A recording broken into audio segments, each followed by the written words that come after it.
నమస్తే, welcome to 99 TV. ఇందాకే అనుకున్నాం, కాని కాలంలో పైబట్టే పామై కరుస్తుందని. క్రియేటివిటీ ఎక్కువైపోయి విపరీతమైన సృజనాత్మకత ఎక్కువైపోతే పెచ్చ తలకెక్కి రోకళ్ళు తలకు కట్టుకున్నారట. అలా అయింది రామ్ గోపాల్ వర్మ. రోకలు గోపాల్ వర్మ అయిపోయారు ఈరోజు. ప్రకాశం జిల్లా మద్దిపాడు పోలీస్ స్టేషన్లో ఆయన మీద కేసు నమోదైంది. చంద్రబాబు గారి మీద, పవన్ కళ్యాణ్ గారి మీద అనుచిత పోస్టులు పెట్టారంటూ పోలీసులకు ఫిర్యాదు. ఈ కేసులో విచారణకు రావాలని నోటీసులు రెడీ చేసిన పోలీసులు వ్యక్తిగతంగా ఆ నోటీసులు ఇవ్వటం కోసం ఆర్జీవికి ఇచ్చేందుకు హైదరాబాద్కు వచ్చారు ఒంగోలు పోలీసులు. అయ్యా, రామ్ గోపాల్ వర్మ గారు, ఇప్పటిదాకా మిగిలిన జనాల మీద మీరు సినిమాలు తీశారు కదా, ఇవాళ మీ మీద సినిమా తీయటానికి పోలీసులు వచ్చారు. కన్నుపోయేంత కాటుకు పెట్టుకుంటే వచ్చే సమస్య ఇదే. మీరు ఏంటది కమ్మరాజ్యంలో అనేదో టైటిల్తో ఒకటి సినిమా తీశారు. అలాగే ఎన్టీఆర్ గారిని, చంద్రబాబు గారిని, పవన్ కళ్యాణ్ గారిని హ్యూమిలియేట్ చేస్తూ సినిమాలు తీశారు. కొన్ని రిలీజ్ అయినాయి, కొన్ని కొన్ని ఓటీటీకి ఇచ్చారు, కొన్ని లీక్ చేశారు. మీ విపరీత ప్రవర్తన ఏంటో ఎక్కడో రావు రమేష్ అంటుంటాడు చూడండి, అలా వదిలేయకుండా ఆయన ఎక్కడైనా చూపించండి అని. అలా మిమ్మల్ని ఎక్కడో చూపించే పరిస్థితి వచ్చేసింది. అందుకనే ఒంగోలు పోలీసులు మిమ్మల్ని ఒక మాట మద్దిపాడు జనాలకి చూపిద్దామని మిమ్మల్ని తీసుకెళ్ళటం కోసం, మీకు నోటీసులు ఇవ్వటం కోసం వచ్చారు. అంటే వీలు చూసుకొని మీరు వెళ్లాల్సి ఉంటుంది, లేకపోతే వాళ్ళే వీలు చూసుకొని మిమ్మల్ని తీసుకెళ్లే ప్రమాదం కూడా ఉంది. మీకు గుర్తుందా, అప్పుడు మీరు కొన్ని సినిమాలు తీశారు ఎన్నికల ముందు. సరే, ఆయనకు నోటీసులు ఇచ్చేందుకు ఒంగోలు పోలీసులు మంగళవారం రాత్రి హైదరాబాద్ బయలుదేరంటే ఇప్పటికి చేరుకొని ఉంటారు. ఎస్ఐ శివరామయ్య ఆధ్వర్యంలోని బృందం ఇవాళ ఆయనకి నోటీసులు ఏదో సమయంలో ఇస్తుంది. ఈ విషయాన్ని ఒంగోలు రూరల్ సిఐ శ్రీకాంత్ ధృవీకరించారు కూడా.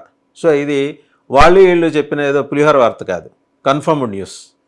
ఏపీ అసెంబ్లీ ఎన్నికలకు ముందు వ్యూహం సినిమా ప్రమోషన్ సమయంలో మీరు అప్పటి ప్రతిపక్ష నేత, టీడీపీ అధినేత చంద్రబాబు నాయుడు గారికి, ఆయన కుటుంబ సభ్యులతో పాటు జనసేన పవన్ కళ్యాణ్ వ్యక్తిత్వాలను కించపరిచేలా ఎక్స్ అంటే ఇంతకుముందు ట్విట్టర్ వేదికలో పోస్టులు పెట్టారంటూ ప్రకాశం జిల్లా మద్దిపాడు పోలీస్ స్టేషన్లో కేసు నమోదైంది. ఈ కేసులో భాగంగా విచారణకు హాజరు కావాలని మీకు నోటీసులు రెడీ చేశారు రామ్ గోపాల్ వర్మ గారు.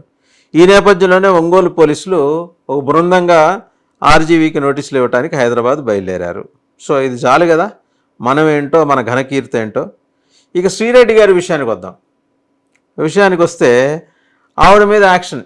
ఇదేమో విశాఖపట్నం జిల్లా అనకాపల్లి, అంటే ఉమ్మడి విశాఖపట్నం జిల్లా. సరే, ఆవిడ సారీ చెప్పారు. పవన్ కళ్యాణ్ గారు సారీ, లోకేష్ గారు సారీ, చంద్రబాబు గారు సారీ, ఇంకా ఎవరెవరన్నా ఆమె వల్ల వ్యక్తిగతంగా నిందలు ఎదుర్కొన్న వాళ్ళు, ఆరోపణలు ఎదుర్కొన్నవారు, బూతులు తిట్టించుకున్న వాళ్ళు, వాళ్ళందరికీ ఆవిడ సారీలు చెప్పేసి అందరికి నమస్కారాలు పెట్టి, నాకు ఎలాగూ పెళ్లి పటాకులు లేవు, నాకు కుటుంబం ఉంది కదా, వాళ్ళ జోలికి వెళ్ళమాకండి దయచేసి అని చెప్పి దండం పెట్టింది ఆవిడ. సరే, ఆవిడేం చేశారు, గత వైసీపీ ప్రభుత్వంలో విపక్ష నేతలైన చంద్రబాబు గారి మీద, పవన్ కళ్యాణ్ మీద, వంగలపూడి అనిత గారి మీద, ఇప్పుడు హోమ్ మినిస్టర్ మీద సోషల్ మీడియాలో అనుచిత పోస్టులు పెట్టిన వ్యవహారంలో ఇప్పటికే కూటమి ప్రభుత్వం యాక్షన్కి దిగిన విషయం తెలిసిందే. పలువురు వైసీపీ సోషల్ మీడియా కార్యకర్తలను అరెస్ట్ చేసి రిమాండ్కి పంపించారు. వీరిలో కొందరిని కస్టడీలోకి తీసుకునేందుకు కూడా పోలీసులు ప్రయత్నిస్తున్నారు. ఆల్రెడీ వర్ర రవీందర్ రెడ్డి, ఇంటూరి రవికిరణ్, సరే బోర్లగడ్డ అనిల్ వైసీపీతో సంబంధం లేకపోయినా టెక్నికల్గా ఆయన, వీళ్ళందరూ లోపలికి వచ్చి ఎడాపెడా అవినాష్ రెడ్డి పేరు, ఆయన పిఏ రాఘవరెడ్డి పేరు, ఆ తర్వాత ఏమో సజ్జల భార్గవరెడ్డి పేరు, అలాగే దేవేందర్ రెడ్డి పేరు చెప్పేసుకుంటూ వచ్చారు. ఈవిడ చెప్పారు, మాదేం లేదు, మేమేదో ఉబలాటం కొద్దీ మాకేదో 4 మంచి మార్కులు పడతాయి అధినేత దగ్గర అని. సరే, ఆవిడ ఆశించింది నెరవేరలేదు. జగన్మోహన్ రెడ్డి గారు ఆమెను పట్టించుకుంది లేదు. పట్టించుకోకుండా శ్యామల్ని తీసుకొచ్చేసరికి ఈవిడికి చిర్రెత్తుకు వచ్చింది, ఈవిడికి రోజా గారికి ఎడాపెడా మాట్లాడేశారు. సరే, అదొటి ఉంచండి. గతంలో కూటమి నేతలపై రెచ్చిపోయిన ఈవిడ ఓ వీడియో రిలీజ్ చేశారు ఈ మధ్య, తెలుసు కదా. ఒక 30 నిమిషాల పైబడి మాట్లాడారు. ఏ పరిస్థితులు ఆమెను ప్రేరేపించాయి వీళ్ళకి వ్యతిరేకంగానే. మాట్లాడండి, తప్పులేదు. విధానపరంగా చంద్రబాబు గారి విధానాలు తప్పని మాట్లాడండి, పవన్ కళ్యాణ్ గారి విధానాలు తప్పని మాట్లాడండి. వ్యక్తిత్వ హననానికి వెళ్ళటం ఏంటండి? పైగా మీకు అదనంగా ఏంటంటే, మీకు అందమైన భాష ఒకటి ఉంది. ఆ భాషలో మీకంటూ ఉండే స్పెషల్ ఆడియన్స్ కోసం వాడే భాషను కూడా తీసుకొచ్చి ఇక్కడ మిక్సర్లో వేసి పారేశారు. దీంతో దుర్గంధం బయటకు వచ్చింది ఆ మిక్సర్లోంచి. సో అల్టిమేట్గా ఏంటంటే మీకు ఎఫెక్ట్ పడింది. మిమ్మల్ని ఎవరన్నా ఊరుకుంటారా? అలాగే మీరేం చేశారు? నారా లోకేష్, పవన్ కళ్యాణ్, వంగలపూడి అనిత వారి కుటుంబ సభ్యులకు సారీ చెప్తున్నట్టు చెప్పినప్పటికీ కూడా మీ మీద జాలి కనికరం చూపించకూడదని చెప్పేసి తెలుగుదేశం పార్టీ కార్యకర్తలు, నాయకులు, జనసేన పార్టీ కార్యకర్తలు, నాయకులు భావించారు. తన కుటుంబ సభ్యులకు ఎలాంటి ఇబ్బంది కలగకూడదన్న ఆలోచనతోనే ఇలా చెప్పాను, సారీ చెప్తున్నానని కూడా అన్నారు మీరు. అబ్బే, అయినా ఫలితం లేకపోయింది. వారి జోలికి రానిక మేట అన్నారు. అబ్బే, కుదరలేదు. అయితే ప్రభుత్వం మాత్రం ఆమె వ్యవహారాన్ని వదిలిపెట్టేలా లేదని అనటానికి కారణం ఏంటంటే, ఇప్పుడు ఆవిడ మీద అనకాపల్లి పోలీస్ స్టేషన్లో, ఎక్కడంటే పట్టణ పోలీస్ స్టేషన్లో ఫిర్యాదు చేశారు. ఎవరంటే ఆవిడ మీద ఫిర్యాదు చేసిన వాళ్ళు రాష్ట్ర తెలుగు మహిళా ఉపాధ్యక్షురాలు కొండతాల రత్నకుమారి గారు, చన్నా సత్యవతి గారు, ఎనంశెట్టి ఈశ్వరి గారు, కె వసంత గారు, ఈ నలుగురు మహిళా నాయకురాళ్ళు ఫిర్యాదు చేశారు. శ్రీరెడ్డి మీద కఠిన చర్యలు తీసుకోవాలి, ఆవిడ చంద్రబాబు గారి మీద, డిప్యూటీ సీఎం పవన్ కళ్యాణ్ గారి మీద, మంత్రులు లోకేష్, అనిత మీద చాలా చండాలమైన భాష ఉపయోగించింది, ఇలాంటి వాళ్ళని ఉపేక్షించకూడదని. సో శ్రీరెడ్డి గారు చేసిన తప్పులు వెంబడి పడితే ఇట్లాగే ఉంటుంది. అటుపక్క ఆర్జీవి గారు, ఆయన ఎక్స్ట్రీమిస్ట్, అంటే ఆలోచనల పరంగా ప్రపంచందంతా ఒక దారి అయితే ఉలిపికట్టదో దారని ఆయన ఒక డిఫరెంట్ టర్న్ తీసుకుంటుంటారు. అలాగే జగన్మోహన్ రెడ్డి గారిని భుజాన మోసి ఆయన భుజాలు కాయలు కాసినాయి. కానీ ఈరోజు ఆయన మీద కేసు పడింది.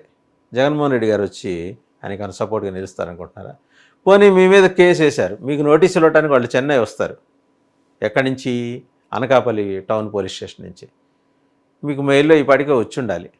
లేదు, మీ ఫిజికల్గా మీరు దాన్ని రిసీవ్ చేసి రెస్పాండ్ అయితే మంచిదే, కాదంటే మీకు ఇస్తారు. ఇప్పటికే చాలామందికి 41A నోటీసులు. మిమ్మల్ని ఇక్కడికి పిలిచిన తర్వాత రేవ్ ఎట్టుంటుందో తెలుసా? మీరు వాడిన భాషకు తగ్గట్టుగానే ఉంటుంది. అంటే శ్రీమంతుల్లో మహేష్ బాబు గారి డైలాగ్ ఒకటి ఉంటుంది, మనం సొసైటీ నుంచి చాలా తీసుకున్నాం, వెనక్కి ఇచ్చేపోతే లావ్ అయిపోతామని. మీరు కూడా సొసైటీకి చాలా ఇచ్చారు. సొసైటీ మరి మీకు వెనక్కి ఇచ్చేస్తుంది కదా. సొసైటీ ఇది కూడా ఏంటంటే మీకు ఉంచుకొస్తాను దగ్గర ఏది, అయ్యో మళ్ళీ లావ్ అయిపోతుంది కదా సొసైటీ కూడా. మీకు వెనక్కి ఇచ్చేస్తుంది, రామ్ గోపాల్ వర్మ గారికి కూడా వెనక్కి ఇచ్చేస్తుంది. ఆ ఇచ్చేసే క్రమంలో మీకు ఎలాంటి ఇబ్బందులు ఎదురైనా సానుభూతి కూడా దక్కదు. ఎందుకండి? తనకు మాలిన బేరం మొదలు చెడ్డ బేరం అని, తనకు మాలిన వ్యవహారం మొదలు చెడ్డ బేరం అని. మీకు అక్కర్లేదు. మీరు ఏదో తపన పడ్డారు, జగన్మోహన్ రెడ్డి గారు మిమ్మల్ని ఇలా నెత్తిన పెట్టేసుకుంటారని. వీళ్ళు ఎత్తి కుదేస్తున్నారు. ఆయన నెత్తిన పెట్టుకోవటం మాట నుంచి వీళ్ళు ఎత్తి కుదేస్తున్నారు. కింద మీద పడి సినిమాల్లో వేషాలు సంపాదించి ఏదో ఒక స్థాయికి చేరుకున్నారు మీరు తమిళనాడులో. తమిళ చిత్రసీమలో మీకంటూ ఓ పేరు తెచ్చుకున్నారు. ఈ అక్కర్లేని వ్యవహారాలన్నీ తెచ్చుకొని మీరు ఎందుకండి నేలకు పోయేది నెత్తికి రాసుకున్నారు శ్రీరెడ్డి గారు. రామ్ గోపాల్ వర్మ గారు అంటారా, డక్కాముక్కీలు తినేశాడు ఆయన, ప్రపంచం చూసేశాడు. ఇంకా మీరు చూడాల్సిన ప్రపంచం చాలా ఉంది. అదేదో పోలీస్ స్టేషన్లో చూపించే ప్రయత్నం చేస్తున్నారు ఏపీ పోలీస్. చూద్దాం ఏం జరుగుతుందో.